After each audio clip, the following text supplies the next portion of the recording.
नमस्ते दोस्तों, भक्ति ज्ञान विश्वेता इस चैनल में आप सबका स्वागत है। तो दोस्तों, आज हम जानेंगे नंदी कैसे बने भगवान शिव की सवारी। हिंदू धर्म में सभी देवताओं के अपने अपने वाहन होते हैं।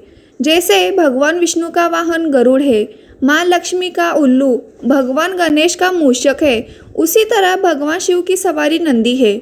आपने शिव मंदिरों में देखा होगा, भगवान शंकर के साथ बैल रूपी नंदी की भी मूर्ति रहती है। पंडित इंद्रमणि घनसाल बताते हैं कि शिव भगवान के साथ नंदी की भी पूजा करनी जरूरी होती है। भगवान शंकर नंदी के माध्यम से ही भक्तों की पुकार सुनते हैं। लेकिन क्या आप जानते हैं नंदी कैसे भगवान शिव की सवारी बने? तो चलिए जान लेते हैं नंदी की पौराणिक कथा। एक पौराणिक कथा के अनुसार ब्रह्मचार्य व्रत का पालन कर रहे ऋषि शिलाद को भय होने लगा कि उनकी मृत्यु के बाद उनका वंश समाप्त हो जाएगा। इस भय के चलते उन्होंने पुत्र प्राप्ति के लिए कठोर तपस्या शुरू की। तपस्या प्रसन्न होकर भगवान शिव ने शिलाद ऋषि को दर्शन दिए और वर मांगने को कहा। तब शिलाद ऋषि ने शिव से कहा कि उसे एक ऐसा पुत्र चाहिए जिसे मृत्यु छू ना सके और उस पर आपकी कृपा बनी रहे। भगवान शिव ने उसे आशीर्वाद देते हुए कहा कि उसे ऐसे ही पुत्र की प्राप्ति होगी। अगले दिन ऋषि शिलाद एक खेत से गुजर रहे थे।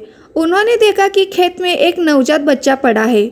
बच्चा काफी सुंदर और लुभावना था। उन्होंने सोचा कि इतने प्यारे बच्चे को छोड़कर कौन चला गया। तब शिवजी की आवाज आई, शिलाद, यही तुम्हारा पुत्र है। ये सुनकर ऋषि शिलाद बहुत प्रसन्न हुए और बच्चे की देखभाल करने लगे। उस बच्चे का नाम नंदी रखा गया। एक बार ऋषि शिलाद के घर पर दो सन्यासी पहुंचे। उनका खूब आदर सत्कार हुआ। इससे प्रसन्न होकर सन्यासियों ने ऋषि शिलाद को दीर्घ आयु का आशीर्वाद दे दिया, लेकिन नंदी के लिए एक शब्द भी नहीं बोले। ऋषि शिलाद ने सन्यासियों से इसका कारण पूछा। तब सन्यासियों ने बताया कि नंदी की उम्र कम है, इसीलिए हमने इसे कोई आशीर्वाद नहीं दिया। यह बात नंदी ने सुन ली और ऋषि शिलाद से कहा कि मेरा जन्म भगवान शिव की कृपा से हुआ है और वही मेरी रक्षा करेंगे। इसके बाद नंदी भगवान शिव की स्तुति करने लगे और कठोर तप किया। इससे प्रसन्न होकर भगवान शिव प्रकट हुए और नंदी को अपना प्रिय वाहन बना लिया।